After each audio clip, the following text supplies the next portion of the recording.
And welcome back to Ball Games and Beyond. I am your host, Evan Groat, and now we are joined by our guest, Matt Verderame, NFL staff writer for Sports Illustrated, and we are talking NFL storylines as training camp gets underway here across the league. Football is back. I'm excited about it. Many people are, and Matt, we appreciate you making a few minutes for us today. Absolutely. Happy to be here. Yeah, there's plenty of storylines that we can get into here. We're gonna touch on a few of them. I want to first start with the two-time defending Super Bowl champs. That's the Kansas City Chiefs in their quest for a three-peat. Their wide receiver room got quite the makeover in the offseason. They brought in Hollywood Brown through free agency, and they drafted Xavier Worthy in the first round of the draft.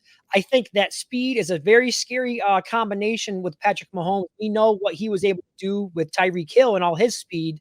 Now, I'm not saying that Xavier Worthy or Hollywood Brown is on that level, but we know what he can do with all that speed and that big arm.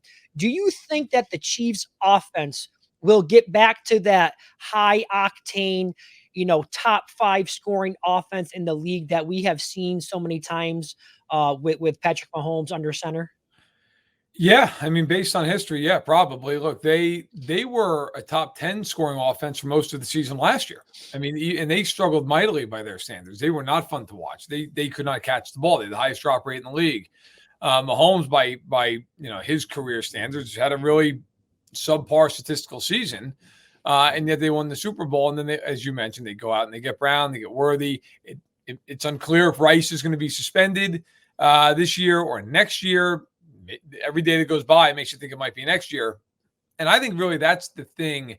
If he's out there, Brown and Worthy, they're going to get their own yardage and that's all fine and well. But what it's going to do is their speed on the outside is going to force teams to play two high safeties. And it's going to force defensive coordinators to declare, hey, look, we're going to play a shell coverage. Cover 2, cover 4, lots of off zone, off man. And that's where all the easy yards come in that the Chiefs have been so accustomed to having, whether it's Kelsey in the middle of the field, whether it's Rice on all these underneath and intermediate routes. That's where I think the Chiefs are going to just find themselves in a lot of easy down and distances because coordinators are going to be forced to back off based on the speed of the outside receivers. Yeah. It's a scary proposition to think about. I do see, I was checking out the odds to win the Super Bowl right now, and according to FanDuel, as of today, they are the favorites to get that three-peat done. We'll see if they can do that. I do want to move on to a couple of other teams. I think back to last year at this time, and everyone was talking about the Detroit Lions as a real trendy pick based on the way they ended the previous season. Right. They got all the way to the NFC Championship game, so they did live up to that trendy pick that they were a year ago. Who is a team or two this year that you think is trending in the right direction and you think could, be the Detroit Lions of this year and make a deep playoff run? I don't know if they'll make a deep playoff run, but I think the Colts are an interesting team. I think Steichen can really coach, and I think that they're pretty good defensively. And on offense now, you've got Jonathan Taylor, you've got Michael Pittman. Josh Downs is a guy who last year as a rookie was really good and kind of under the radar. Of course, so much of this is about Anthony Richardson. Can he stay healthy? How good is he? I mean, that goes without saying. But when he played, he was impressive. He looked pretty good. So I like the Colts. I think the Colts are an interesting team. Granted, it's tough to break through in the AFC. There's just so many teams. But on the other side of the coin, I'd go to the Lions division. I'd look at the Packers. I'd look at the Bears. I mean, those are two teams to me. Now, the Packers, I don't think you're breaking a ton of new ground with. They went to the divisional round last year. But the Bears, I was at one of their OTAs, and I will say, Williams, look, if you watch that kid throw the ball up close, there's a reason that he got the hype he got. I mean, I'm not saying he's going to be perfect coming out. He's a rookie. Their offensive line has some question marks. That kid can throw the football. I think they will be a playoff team. I think they will scare some teams late in the year, maybe even in January. So those would be a couple teams I'd look at. Interesting. I like the Colts pick. You brought up some good points there. I like the coach myself. They just missed the playoffs last year with their backup quarterback. And if you recall, I believe the running back held out for some of training camp and got a late start to the season. So I think with all that behind them now, if Richardson can stay healthy, I do think that's a good pick by you there.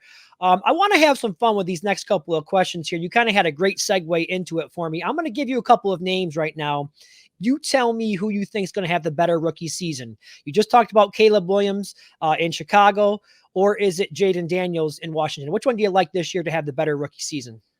Williams, but I think Daniels will be good. And I actually, to the last question, almost said Washington is a team I think could be better than people think. I don't think they're going to make a deep playoff run, but I think they could compete for a wild card spot if Daniels is as good as I think he will be. But Williams is just surrounded by better talent. I would take Williams.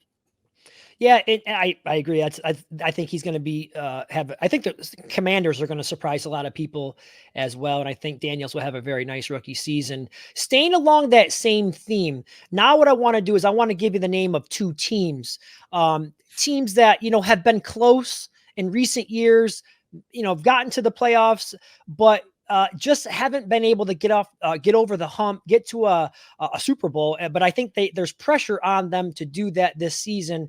I'm going to go with the Baltimore Ravens in the AFC and the Dallas Cowboys in the NFC. Which team has more pressure on them this year to get to a Super Bowl? I think it's an interesting way of phrasing. I think the Cowboys have more pressure because it's Dallas and they're America's team. And if they don't get deep in the playoffs, Prescott may be gone, McCarthy's gone, and you're kind of like hitting a reset button. I think, though, that Baltimore, there's a bigger expectation for that team. I think most people feel like Dallas is down, or Baltimore, I think a lot of people feel like Baltimore is still good, although Baltimore lost a lot of guys this offseason. I don't think it's been talked about enough. But I'll say, look, the Cowboys, whenever you're talking about the Cowboys, there's always pressure. There's always a lot of pressure. So I'll say that. Yeah, let me throw two other teams at you here. And it may sound strange to say that this team has pressure on them, but I'm going to say the 49ers. I mean, they have gotten to multiple Super Bowls, multiple, championship games, but have not been able to get it done. Now they have the issue with Brandon Ayuk requesting a trade. They can't pay all these guys, while right. Brock Purdy's still on that team friendly salary. At some point, they're going to have to win a Super Bowl before they have to pay him all this money. So right. What do you think about the 49ers and the pressure that they're under this year to finally not only get to a Super Bowl, right. but win a Super Bowl? I think they're one of the teams under the most amount of pressure. I mean, yeah, they've gone to 4 of the last 5 NFC title games, and they've won no Super Bowls. They've gotten to 2 of them. They've lost to Mahomes and the Chiefs in both of them. I mean, when you look at their roster and you look at their cap sheet, this year is the best shot this group's going to have, unless John Lynch just has an unbelievable draft. Like, when you look at this team, the next 1 to 2 years, depending on who the player is, they're pretty much all hitting free agency. Like, every big guy is hitting free agency in the next 1 to 2 years, which save like Bosa and McCaffrey. So, yeah, if you're the Niners, guess what? After this year, Purdy can get paid. And Ayuk or Samuel, one of them's gone. And then there's also the side of it, too. Like, Kittle has been hampered by injuries in his career. He's not getting any younger. Trent Williams, he's in his mid-30s. McCaffrey is a great player. He's had an injury history. Samuel at times has had injury history. Hufanga is coming off a torn ACL. Greenlaw is coming off a torn Achilles. Like, that team, while maybe the best roster in football, 1 through 53, there's a lot of questions. And look, guys who are injury prone, they don't get less injury prone as they get older. So every year that goes by, it's harder for the Niners to win. Yeah, I couldn't agree with you more. I do think there's a lot of pressure on them, especially like you discussed with all the contracts that are expiring here in the near future. We did learn that Brandon Ayuk, just a week ago, he requested a trade. Tuesday, he showed up to training camp.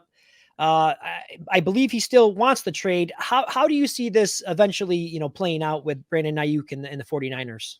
I mean, if I'm John Lynch, I'd tell Brandon Ayuk, that's nice. I'm not trading you. Like, we're trying to win a Super Bowl this year. I'm not trading you. Why would I trade you? If somebody wants to give me a first-round pick, I'll have that conversation. Okay. If somebody calls me up and says first-round pick, depends on who the team is. If it's Detroit, yeah, I'm not trading you to Detroit. That's not going to happen. Now, if it's Washington, they're probably not going to give up a first-round pick because they're worried about being in the top 10, something like that. So they might say, we'll give you a second. I'm not trading you for a second-round pick. I want a first-round pick. So, yeah, if I get the right offer, sure. I mean, I would say it about most players, but I've got to get the value I want. And a lot of teams, even that could use him, he's a great player, they're not going to give up a first-round pick and then pay you $120 million over 4 years. They're just not going to do that. It's too much capital invested into a receiver who, while terrific, has never made a Pro Bowl. So I think if you are Ayuk, I get it. I totally get why he feels the way he does. But I think, if I'm John Lynch, I would sit him down and say, Brandon, we're going to pay you, but it's going to be next offseason. And Debo is going to probably be out the door at that point. So that's the way we're going to have to handle this. Now, if they can find the compromise, great. But if I'm the 49ers, I'm trying to win a Super Bowl this year. And those trading him and trying to win a Super Bowl are competing goals. Yeah, another great point by you there. I would handle it the same way you just mentioned. Try to sit them down, emphasize that this team is right there on the door, have a chance to win a Super Bowl. Let's get it done. Great point by you. Two teams primed for a bounce back. Which one do you think is more primed? Cincinnati Bengals in the AFC or the Philadelphia Eagles in the NFC? The Bengals. Because the Bengals, if Burrow's healthy, I think they're the best threat to Kansas City, period. I really think if the Bengals don't beat the Chiefs, they're going to three-peat. I don't think because the Bengals are the one team they're not scared of them. They're not intimidated by him. They've beaten him before. I think Burrow's the best quarterback in the league, not named Patrick Mahomes. And Anarumo's a great defensive coordinator. So even though the talent on defense for them is fine, not great, he'll make that defense good as long as they've got the requisite pieces up front, which I think they do with Hubbard and Hendrickson. And they brought in Rankins. I think that Philly, the question I have with them is the question everybody has with them, which is, look, what are you going to do with Sirianni if this thing starts to go off the rails again? Like, does he last 17 games? I'm from New York. I'm from that area of the country. I cannot imagine him lasting in Philadelphia if they start the year 2-4. I just can't see it happening. The radio lines are actually going to catch fire. There's no way you're going to be able to keep that guy. And I just wonder about, it's one thing to be able to be a good coach and to be out in front when you're winning and everybody's happy and everything's good. It's another thing when things don't go well for a little bit and then you see like he couldn't adjust. He couldn't fix it. That scares me. The great coach deals with losing 3 out of 4 and they adjust and they fix it. He fired people and just freaked out and they lost every game, but felt like after that by 30 points. So I honestly do think Philly will be better. I think they win that division because I don't think the division's any good. But I don't think they're a Super Bowl contender unless he repairs a lot of what happened last year, where I think Cincinnati could be as long as Burrow's healthy. Yeah. One of the other storylines that I think will be interesting this year is the Buffalo Bills. They have been a team that has been knocking on the door, another team that hasn't been able to get over the hump. They got rid of a lot of key components to those teams that have, very important contributors, Stephon Diggs being one of those guys. They kind of go in a different direction. They bring in a rookie receiver now. They're leaning heavily on Josh Allen to carry some of these receivers here that you may not be household names. How do you see the Bills doing this year, kind of going in a different direction? I think Buffalo's still the best team in that division, but I think that for them to have a Super Bowl type run, that rookie class is going to have to be spectacular. Like they're going to need Keon Coleman to come out and be great now, not in 2-3 years, right now. It's rare that a team retools and wins the Super Bowl the same year. The Chiefs did it a couple of years ago and they beat Philly. But again, that draft class proved to be unbelievable. They got Karlaftis and McDuffie and Brian Cook and Leo Chenal and Pacheco. And if the Bills have a draft class like that, they can win. The fear I have with Buffalo is they've always had a tendency to just put it on Allen and say, hey, go win the game. Just do whatever you got to do. Run the ball, throw the ball. That is a double-edged sword. You will win games like that sometimes. You will also lose games like that. And he will eventually, at some point, unfortunately, get hurt if you keep asking him to do that time and again. I think they're the best team in the division because I think Allen is clearing away the best quarterback in that division. They know how to win games. But I think they're a team that the ceiling might be the divisional round. I don't think they're Kansas City or Cincinnati or Baltimore or Houston. I just don't think they're as good as those teams. Yeah, I think their best chance to get the Chiefs was last year. They had them, but missed that kick. We're joined by NFL senior writer for Sports Illustrated, Matt Verderame. We're talking NFL storylines as training camps get underway across the league. I just got a couple more for you. I want to talk about some of these potential camp holdouts. Now, at the time of this recording, We're still unsure about CeeDee Lamb, whether or not he'll report to camp. I haven't heard any updates on Jamar Chase in Cincinnati. I know they reported on Tuesday. Hassan Reddick with the Jets. Those are a couple of the more key holdouts. Do you foresee some potential long-term holdouts here with any of these players? Well, for Chase, it's tough. I mean, he's got multiple years left on his contract. The Bengals just aren't going to pay. They're not. Like, maybe at some point down the road they'll negotiate an extension, but like they're not going to pay him right now. There's no. I mean, Mike Brown literally would have let him hold out all year before he pays him. So for Jamar Chase, there's no point. I think the one that's interesting is, does CeeDee Lamb just say, "You're going to pay me like I'm Justin Jefferson, and if you don't, good luck, because this team is ill-equipped to win anything without me." He could do it, and I think Jerry would cave. I think Jerry would just pay him the money because Jerry's history is that he pays the money. Yes. Jordan Love, I think he'll get paid pretty soon here. I don't think that's going to be a big holdout situation. But Lamb is the one I'm watching. I think he'll get paid. I think he'll end up getting paid close to what Justin Jefferson got, close to $35 million. But I am curious, like, if he really sticks to his proverbial guns, I could see Jones just caving and paying him a fortune.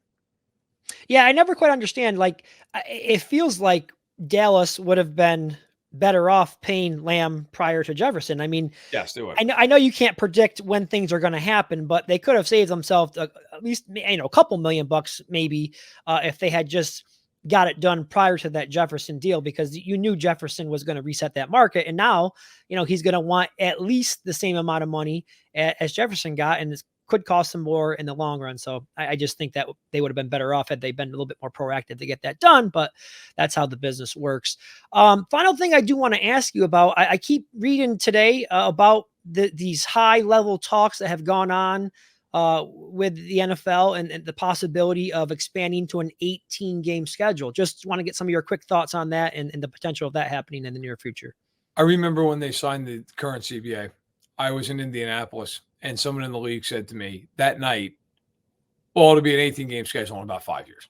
And, you kind of see that coming. I mean, they were never going to stick with an unbalanced schedule. 17 was always a gateway to 18, always. Yeah. So I'm not surprised. I think it will be here by the absolute latest 2026. I mean, it could even be here next year. I think 2026 is the absolute drop dead date. Like, it'll be here. No, the players are going to get some concessions that I don't think equal having an 18th game, but they'll get some. They won't play 3 preseason games anymore. They'll play 2. They'll probably scale back some of the OTAs, stuff like that. Maybe they drop the mini camp.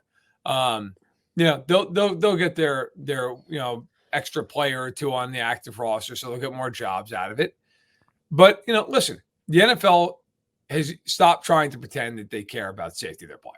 I mean, they've given up that. Like, they don't. Yeah. They're playing games on Wednesday this year, for God's sake. Like, they don't care. They just it's gotten to a point where they're like, hey, listen, if we can make more money, we'll play games Monday at midnight. If we can do that, that's great. Look, as a consumer and as someone who covers the sport, I don't mind the 18 games. It'll be fun to watch them. What I will say is I think it's going to hurt the quality early in the year, because we've already seen, in the last handful of years, first 2-3 weeks of the year, it's kind of like teams are rounding into form.